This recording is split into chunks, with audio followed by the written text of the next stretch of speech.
All right, so this will be the introduction to formation. I'm doing this on behalf of VM8 231. Um, I did want to thank you guys for making time to go through this today and hopefully get some value out of it. A little bit on why I'm the guy giving it. Uh, I'm a commercial instrument pilot. I've been flying for about 32 years off and on. I've got a little over 700 hours of flight time at this point. 200 of that is formation, and a fraction of that is also formation aerobatic. I've done about 300 hours in the last 3 years. It's all civilian flying. Um, I'm an engineer by trade. I've been in aerospace and defense for about 23 years. I've worked on the Joint Primary Aircraft Training System for the Air Force and the Navy. That's the T6A, B, and C that replaced the T-34 Charlies for the Navy and the T-37s for the Air Force. Also did some work on the Air Force's T-1A Jayhawk, which is the tanker transport training system. That's guys who don't take the fighter track will spend time in the T-1A, including Navy navigators. Will get training in that airplane. The team that I run right now is currently doing engineering support for a payload project for the FA-18G, the Growler, and also working on a range support aircraft for the Navy, which will be used at Point Mugu. Um, I'm a carded wingman in the Red Star Pilots Association, which is a signatory to the FAA's formation and safety team, so the FAST team, and should actually be getting my lead card through that organization sometime in the next few weeks. Um, I do lead a three-ship formation aerobatic team. I regularly participate in formation flyovers for sporting and social events. We do missing men flyovers for interments and things of that nature. Um, the RPA, the Red Star Pilots Association training that I go through or went through is a mix of Air Force and Navy training concepts. I know where most of the differences are, and so for CSG1, we'll basically focus on just the NATOPS items in particular. So moving on to slide two, it's kind of an overview of what we're going to talk about today. We'll talk a little bit about the contract, which is sort of the agreement that we have when we go into formation flying. Talk a little bit about terminology as it relates to stuff we'll be doing today. Very brief discussion on section and division, parade formation, parade being the focus for today, and section being the type that we'll fly today. We'll talk a little bit about the rendezvous or the rejoin because that was really the I think the origin of the discussion with Yomo. We'll talk a little bit about overrun. I'll try and provide some of the helpful hints or the good gouge, as we say, in terms of how to take the information and employ it. And then we'll wrap up with a quick discussion on references and documents. A couple of videos that were linked in there. We're not going to watch those today, but discuss those just a little bit. Um, I would add at this point, if you're on voice activated, please go to mic mute unless you need to ask a question. And we'll go ahead and move on to slide three. Okay, so slide three here, the contract. Formation flying is all about mutual support and mutual respect. And that respect is earned as a result of demonstrating competence. It's a case where the lead first they provides training, they identify that you're qualified, they make that determination, and then your wingmen get to fly with you and see that you're also competent. It's important because wingmen we must be able to trust each other to behave in a predictable, safe, and efficient way. Um, so the contract is basically to always remain focused on station keeping, providing mutual support to the wingman, and never intruding into another wingman's bubble. So the bubble basically is the airspace that surrounds an airplane. If you think of the dimensions of the plane, if you add about 3 feet to the nose, the tail, and the wingtips, and maybe 6 feet above and below, that's the bubble that defines the space that the other guy owns around his airplane. You don't want to intrude in there. So formation references, which we'll talk about in a second, they've been established to provide a minimum safe separation that will accommodate weather conditions, turbulence, minor distractions in the cockpit, and malfunctions all the way up through engine failure. And it does that by providing enough space around the aircraft, around that bubble, where the space equals time. And the time's important because you have to be able to see and react to what's going on. So that's why we talk about the contract. The contract's important to understand that the other guy owns a bubble around his airplane, and you're not to ever go into that bubble. Moving on to slide 4, couple of quick definitions. Section and division. Some of you guys, if you've spent time in the NATOPS, you're probably familiar with this, but section and division is how we identify portions of formation. So section is a two-ship. That's a lead and a wingman. A division is 3 or 4 aircraft. So you could have a section plus one, or you could have division, which is 2 sections. Air Force calls them an element. So a division would be 4 aircraft. In a division, you have the flight lead, then you have dash 2, which is his wingman. You have dash 3, who is the lead of the second section. 3 will also be the deputy lead for a flight, and typically you will organize a flight such that dash 3 should be capable to complete the mission if dash 1 goes down for any reason. If it's a mechanical loss of comms, or any other challenge. So I mentioned references before. The next 3 items here are the references. That's the bearing line, the step down, and lateral distance or offset. So those are all used to define your position relative to the airplane you're flying formation off of. So all formation flight is basically about getting into and maintaining those references. Related to the bearing line in particular, I didn't put them on this slide initially. I will add them to an update. There are 2 terms that we will use. They are acute and sucked. Acute means you are forward of the bearing line where you want to be. Acute is the danger zone because it limits lead's ability to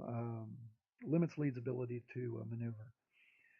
If lead has to make a maneuver and you are acute, you're actually in the danger zone there. You're potentially going to create an issue for lead. If you are aft of the bearing line, we call that sucked. So the easiest way to think about it is if you're sucked, you're going to have to add power. If you're acute, you need to reduce power. In parade and cruise, those are the only 2 types of what's called administrative formation, which is non-tactical. Parade is just like it sounds. It's when you want to look good. It's the money shot. It's the Blue Angels diamond. Cruise is used when you want to remain in visual contact. You're not extending out to where yardstick is important in order to maintain situational awareness. The rendezvous, again, is the primary focus for this evolution will be the rendezvous and the overrun. So they'll get a little bit more focus on their own. Basically, any other formation you're likely to experience in DCS is tactical formation or TAC form. And we can address that in separate items. I know a lot of the guys that are focused on the more standards-based flying should be spending a lot of time on that. TAC form does not have the same collision hazards that we have in parade, and that's why we're going to spend a little bit more time on the rendezvous and the overrun here. Last item for this slide that's not on there is we'll talk just from a communication standpoint. In formation, we try to be very directive and then also very brief. We'll use the brevity code. So typically, if lead gives a command, really we only want to hear the dash number reply with their flight number. So it would be to go echelon, and I would just expect 2 to say 2 and nothing else as an example. So moving on to slide 5, nice pretty picture here of a section. Section again is a two-ship formation. The picture is providing us with two of the three elements for being in position, two of the references. So the bearing line is you should be looking down the flap line, flap aileron line on the top of the wing. That sets your fore aft spacing. The offset, the lateral offset in and out, basically left or right, is set by placing the pogo wheel basically into, there's an avionics panel on either side of the fuselage, and that's what the second image on the right hand side says. Step down, which is the vertical separation, is set by placing the wingtip level with the bottom of the fuselage. So it's actually a very simple picture, and your scan, if you will, should be predominantly focused on bearing line. Second is the lateral offset, and third is the step down. And so basically, it's just like an instrument scan. You're going to be moving between those three over and over again. Can you repeat that? As far as the way to do the scan, Yes. yeah. So from a scan standpoint, you focus on the bearing line first. Second is the offset. So that's the moving yourself off to the side the correct distance. And then the third is the step down. And so you'll basically scan between those three over and over and over again. The most important of them is the bearing line. The second most important is the offset. The reason for that is you're trying to avoid wingtip overlap in particular, and then secondly, nose to tail overlap, which in the Harrier and in fact in most fast jets, you have nose to tail overlap because you have to be in a position on these larger aircraft where you can actually see lead and lead can see you. Um, that's for a couple of reasons. One thing we don't do in DCS obviously is we can't do hand signals. In real world formation flying, I should be able to conduct a flight from once we depart the takeoff field. I should be able to conduct the entire flight without ever saying a word on the radio. I can do everything I need to do with hand signals and or with aircraft signals. And I think we'll talk a little bit about aircraft signals on one of the next slides, but we won't use that today. I'll be directive. So moving on to slide 6, which is the really the primary focus for today, which is the rendezvous or the rejoin. The rendezvous is it exists for the sole purpose of being able to efficiently assemble or reassemble a flight, and that's whether it's a two-ship section, a four-ship division, or even more. There are two types of rendezvous. There is the straight ahead or running rejoin. That's the upper image. The other one is a turning or circling rejoin. So the turning or circling rejoin is what we'll start with because it's actually easier, which you'll understand in a minute. But in both cases, lateral offset being well to one side or the other of the aircraft you're joining on is very important, and it's not just for safety. If you have a lot of overtake and you're coming straight up behind somebody on their six, you actually have a collision hazard. The other benefit from being offset to the side is it gives you a much better visual ability to gauge distance and closure rate. Uh, when you're in closer extended trail, when you're on the six, it's very difficult to gauge closure. And because of the types of closure rates that we can generate in these airplanes, I've accidentally come up on the tanker with about 80 to 90 knots of closure, and there's literally no way to fix that. You can't fix it. And so that leads us then to the next discussion, which is slide 7, which is the overrun. Um, Anytime you're attempting a rendezvous and you perceive or you're told by lead that you have too much closure. The overtake is too great, or uh, so overtake is the fore aft motion, right? That's speed. Closure is also based on the lateral offset and your step down, whether you're stacked up, stacked down. So in any case where one of those three looks unrecoverable before you're going to be in a collision hazard with the aircraft you're joining on, it is up to you as the wingman to initiate an overrun. So the NATOPS manual is very clear. There's like four steps to the overrun. First is lower the nose. That provides vertical separation. Second is throttle idle if it's not already there. Third is boards. Put the speed brake out. And then the fourth is to turn towards the outside of the lead or the aircraft you're joining on. So if it's a circling rejoin and lead is in a left-hand turn, you're going to be joining from the inside, from the left. If you have excessive closure, excessive overtake, or you just don't feel comfortable with how the rejoin is going, and you're concerned there's a collision hazard, always initiate an overrun, and you just call it.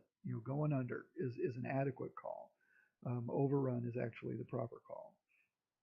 So the objective here is you want to pass safely below and preferably behind the aircraft you're joining on. Obviously, if there's other aircraft in the formation, you have to avoid them as well. So stay low, and you're actually going to turn. It's counterintuitive. We talked about this in the Discord a little bit. You're turning towards the collision hazard. So it doesn't feel right at a gut level, but it's actually what you need to do. The reason is that um, turning away from the aircraft you're afraid you're going to hit uh, closes the turn circle, forces you to go acute, and will drive you to be blind. Turning towards the aircraft you're concerned about running into opens your turn signal. So from a turn circle, so from a geometry standpoint, it actually starts to reduce your energy benefit, the thing that's causing the overtake or the excessive closure. And so the whole purpose there is to open your turn circle, which reduces or removes the overtake or the acuteness. You want to avoid a hard bank to stop that at the end of the overrun. So don't think that because now you're past lead, everything's cool and you can do a 90-degree Susie chapstick stop. If you do that, the problem is that typically will result in an increase in altitude because you're pulling G's to make that stop. And what happens when you roll wings level, you'll be climbing and you'll go blind on lead again and potentially be creating another collision hazard. So just let the airplane run out, stay low, keep lead in sight. If you go acute during that portion, just stay in the condition you're in, throttle idle, boards out, match lead's bank once you're not getting further acute, and then very quickly you will find that the geometry of the situation has put you to where you're no longer acute and you're going to go sucked really pretty quickly. At that point, lead will clear the overrun aircraft to move back into position, come back to the inside, and to attempt the rendezvous again. The key here, the most important thing, is that the gut instinct to roll away from lead is wrong and dangerous. You're going to go belly up. That makes lead nervous because he knows you can no longer see him, and if he has anybody else flying formation with him, if anyone else was already, for example, rejoined and is established, his ability to maneuver the flight now out of that collision hazard is very limited. Again, it forces you to go acute. It's geometry. It's physics. By tightening your turn signal, your signal circle rather, you're moving forward, which is not what you want, and you're going blind, which you also don't want. So again, never, never, never go belly up on lead or the aircraft you're joining on. You really want to be sort of spring loaded or hair trigger, particularly at the beginning, to throw a bad rendezvous away and call the overrun. All right, so moving on to slide 8. Good gouge. This, I think, is the one Yomo even commented on this in the discussion in the Discord that the helpful hints like this are what actually gets to be really, really helpful. So first is smooth and controlled input. related, and minimal speed variation is the other thing. You want to control your overtake. You don't want to have more than about 25 knots of closure initially.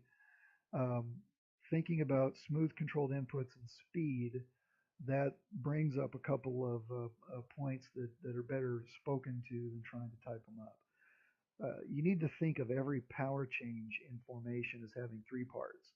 There's an initial adjustment that's to correct whatever situation you've identified. If you're acute, you're going to remove power. If you're sucked, you're adding power. So after that initial adjustment, the next step is an intermediate and opposite input, and that's to arrest whatever change you did. For example, if you've added power, you want to take some but not all of the power that you just put in back out once you see that you're moving in the direction you intended. Then the third step is to then fine tune that power, pitch, roll, or rudder, whatever the input is, to maintain reference. Um, the key to good formation flying is all about anticipation, uh, mostly with power. So you need to know, for example, that if you're going to climb or you're pulling up, you have to put power in. If you're reducing power or diving, you need to pull power. I'm sorry. If you're diving or pushing the nose down for some other reason, you need to pull power out. If you're in the wingman position, if lead turns into you, you're going to need to reduce power.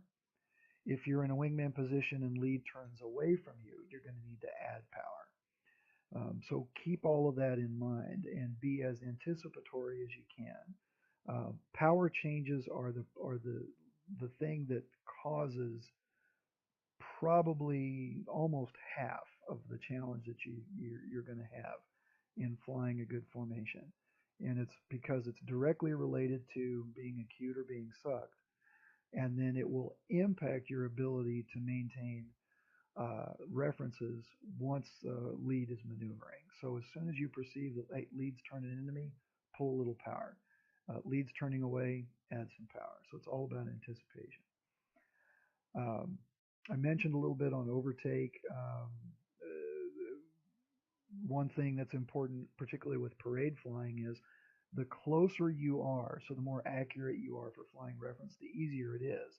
And this is true in the real world. It's actually, I've checked it, it's true in DCS as well. The closer you are, it's easier for you to perceive changes in the aircraft you're flying off of. So you're able to see, I'm moving acute. I need to pull a little bit of power. If you wait, because, or if you can't perceive it because you're further away and it takes longer for you to notice, the corrections get bigger. And when the corrections get bigger, it's just like pilot-induced oscillation on the ground. When you're close to the ground, if you've misjudged the flare for a landing and now you're chasing it, I'm trying to figure out if I can touch down or not. The whole thing about making it easy on yourself to fly is to make minor, small, smooth inputs. The other thing, very important in formation flying, is the use of trim. You absolutely want to use trim. Trim is your friend. Typically, in the real world, I will trim slightly nose down when I'm flying wing. That's because I want to hold a little bit of pressure. I don't know that that's as good a concept in DCS because we don't have force feedback, unless you're flying force feedback, in which case maybe it makes sense. I would try and trim to neutral, I think, in DCS. I haven't spent enough time trying to fly wing, though, to get a feel for that. The turns on IFR and VFR, we're not going to play with that today, so we'll skip those for now. I mentioned always be willing to throw away a bad rendezvous and call the overrun. It's the safest thing to always do. Specific to the circling rejoin, which is the first thing we'll play with today, the picture is really helpful here. Um, you know, I would assume that everybody's kind of familiar with the concept of lead pursuit, pure pursuit, and lag pursuit. So the three pictures actually indicate in a related but not direct way the result from each of those three types of pursuit. So if you're thinking about trying to put your weapons onto another aircraft, There are three types of pursuit that you'll fly.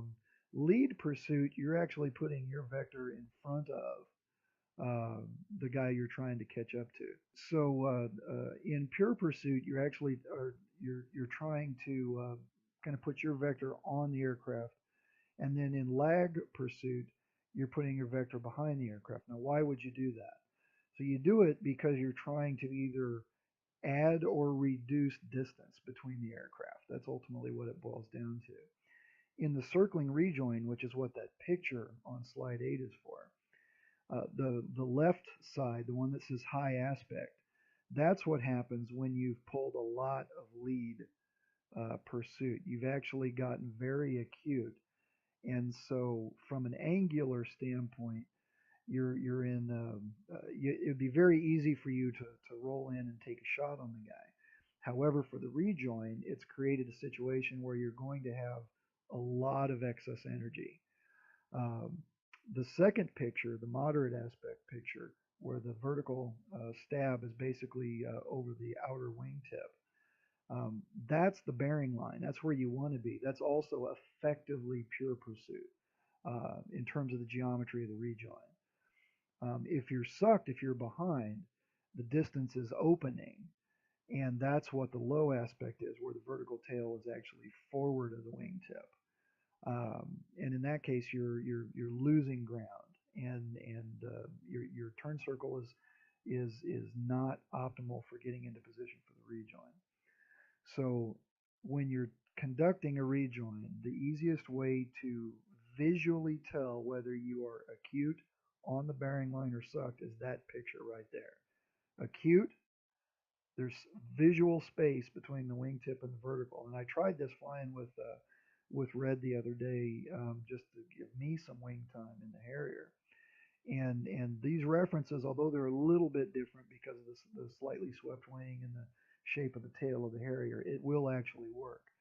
So if there's visual space between the outer wingtip and the vertical, you're acute. You're forward to where you want to be.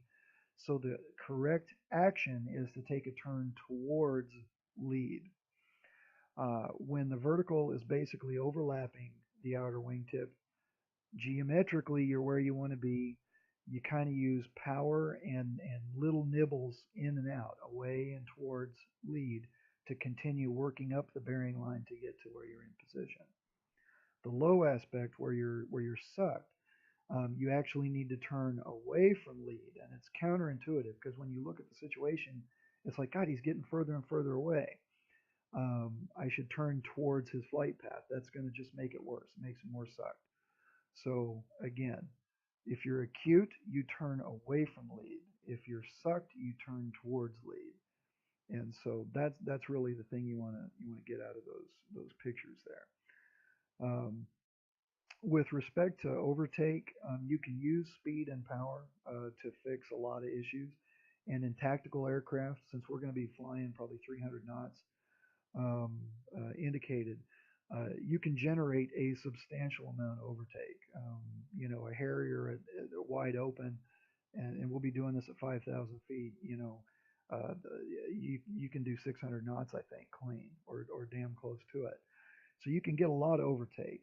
You want to manage your overtake. So part of that's on lead. I will call out speeds and altitudes to minimize the challenge in terms of setting an overtake speed. So what I've found flying with Red, flying against AI, is that at the speeds we'll be operating at, going throttle idle and boards out will correct up to about 20 to 25 knots of difference. More than that, you're probably going to force an overrun whether you meant to or not. As you get closer, and by that I would say when you think you're maybe five wingspans out and maybe one or two plane lengths behind, um, you should reduce that overtake to more 10 to 15 knots. Once you're good at this, and you can actually do a circling rendezvous from extended trail, fixed throttle in a circling rendezvous. You will not need to change your power at all, and you can do it all with geometry. And I will tell you, when you get to that point, it's very rewarding because you're like, holy cow, I actually did that purely with airmanship and no power at all. Um, so one thing to keep in mind as it relates to all formation flying, but parade in particular, because we'll be closer. I should tell you to take spacing before we do anything like a configuration change, fence in or out, which we're not going to do today. If we're making radio frequency changes, anything that requires control inputs that are not on your HOTAS, or anything that requires heads down time, you should take spacing. That spacing, um, because of the rates that we're capable of generating, closure rates, laterally and in terms of overtake fore and aft, because these aircraft can be so energetic, that spacing is going to be probably on the order of probably at least 4 or 5 wingspans, um, at a bare minimum would be my recommendation. Um, Typically, in cruise or when you've been wagged out, and we'll talk about that in another time, but if you've gone out to take spacing, you want to be between, on the right hand side, you want to be between the 3 and 5 o'clock positions. On the left hand side, you want to be between the kind of the 9 and 7 o'clock positions. Um, in the real world, I have a tendency to move forward when we're taking spacing. The reason for that is if you're adding the lateral separation and you get sucked behind the bearing line, it's a greater effort to get back into position. So you're giving yourself a minor position advantage by being slightly forward. So move towards, I would say, the 8 or 9 o'clock position on the left hand side, and the 4 or 3 o'clock position on the right. That'll just make the eventual coming back into parade will make that a lot easier. So last slide, references and documents. These are just places to go to get more information about this stuff. So obviously the flight manual for the Harrier, section 9, which is the special section. The first part of that is all about formation. There's a little bit about parade, and then a whole bunch about um, what do you call it? TAC form. Um, then the Red Star Pilots Association, I put a link on that in somewhere in Discord previously. Page 30 is where the reference that we were just looking at comes from, which again is probably the most important element of understanding what to do when in the rejoin in particular. Also, the master syllabus, the master FSG for the Harrier. There's a series of formation sortie cards. Starts with I think it's 1300. Those are all actually very good cards to review. Today there's no scoring standard. I'm not going to hold anybody to standards because it's our first time playing with it. Um, Videos. The first video is from a T6B, a Navy T6B.